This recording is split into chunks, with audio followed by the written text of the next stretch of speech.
कोणताही कार्यक्रम असो, कार्यक्रम लीलया पेलून नेणारा असतो तो कार्यक्रमाचा निवेदक, उद्घोषक अथवा मुलाखतकार. जो उपस्थित असूनही जणू काही उपस्थित नसतो, पण कार्यक्रमाच्या प्रत्येक मण्यांना एकमेकांमध्ये अलवारपणे गुंफत जातो. उत्कृष्ट निवेदक, प्रभावी मुलाखतकार कसा असावा या विषयावर अत्यंत सोप्या आणि मार्मिक भाषेतले मार्गदर्शन सुप्रसिद्ध अभिनेते, निवेदक, उद्घोषक तथा मुलाखतकार माननीय श्री विघ्नेश जोशी यांनी केले. पुण्याच्या सदाशिव पेठ येथील महाराष्ट्र एज्युकेशन सोसायटीच्या इमारतीत हा कार्यक्रम संपन्न झाला.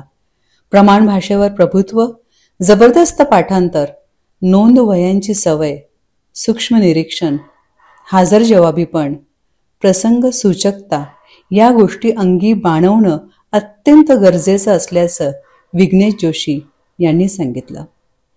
नमस्कार मित्रांनो, आज विश्व मराठी परिषदेतर्फे निवेदन, सूत्रसंचालन आणि मुलाखतकार या विषयावरती एक कार्यशाळा आयोजित केली होती आणि या कार्यशाळेमध्ये आमच्या पेस 9च्या गायकवाड मॅडम आल्या होत्या. त्यांनी खूप छान सादरीकरण सुद्धा केलं. तर पेस 9 या वाहिनीला मी मनापासून शुभेच्छा देतो. आमच्या गायकवाड मॅडमना मनापासून शुभेच्छा देतो आणि भविष्यात कधी भेटायची संधी आली तर तुम्हा सगळ्यांना भेटायला नक्की येईन. धन्यवाद. कार्यक्रमाचा मुख्य उद्देश आणि पुढील नियोजनाविषयी सांगताना संयोजक अनिकेत पाटील म्हणाले. नमस्कार, मी अनिकेत पाटील, विश्व मराठी परिषदेत मुख्य संयोजक. आजच आपली निवेदन, सूत्रसंचालन आणि मुलाखत ही विघ्नेश जोशी सरांची कार्यशाळा ऑफलाईन पद्धतीनं पुण्यात अतिशय चांगल्या पद्धतीनं पार पडली. सुमारे 30 लोक हे महाराष्ट्रातल्या विविध भागातून, गोव्यातून आणि बँगलोरवरून सुद्धा याच्यामध्ये सहभागी झाले होते.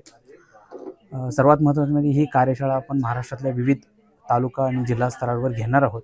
तर कुणाला या कार्यशाळा जर आयोजित करायचं असेल तर तुम्ही विश्व मराठी परिषदेची संपर्क साधा. मागील गेल्या 2.5 महिन्यांपासून नोंदणी झालेली ही कार्यशाळा आज अखेर यशस्वीपणे पार पडली. महाराष्ट्राच्या अनेक जिल्ह्यांमधून प्रतिनिधी मोठ्या संख्येने उपस्थित होते. माझं नाव स्मिता सुहास पोद्दार, मी सांगलीहून आले. विश्व मराठी परिषद या संस्थेमार्फत विघ्नेश जोशी सरांच्याकडून आम्हाला निवेदन, सूत्रसंचालन आणि उद्बोधक याच्याविषयी खूप छान माहिती मिळाली आणि मी स्वतः छोट्या छोट्या कार्यक्रमात निवेदन करते, परंतु प्रोत्साहन म्हणून सरांच्याकडून मला खूप छान माहिती मिळाली. त्याबद्दल मी ह्या कार्यक्रमाचं नमस्कार, मी प्रज्ञा आटलेकर. आज विघ्नेश जोशी यांच्या निवेदन कार्यशाळेत मी आले होते आणि त्यांनी खूप चांगलं मार्गदर्शन केलं सगळ्यांचं. आणि माया गायकवाड यांच्याशी माझी इथे ओळख झाली, छान मैत्री झाली आणि पुढे काहीतरी नक्कीच आम्ही करू ह्या क्षेत्रात. कार्यक्रमाची सांगता, मनोगत तथा प्रत्यक्ष प्रात्यक्षिके दाखवून झाली. विघ्नेश सरांसोबत फोटो काढण्यासाठी आणि त्यांचे प्रत्यक्ष मार्गदर्शन घेण्यासाठी प्रतिनिधींची एकच झुंबड उडाली होती.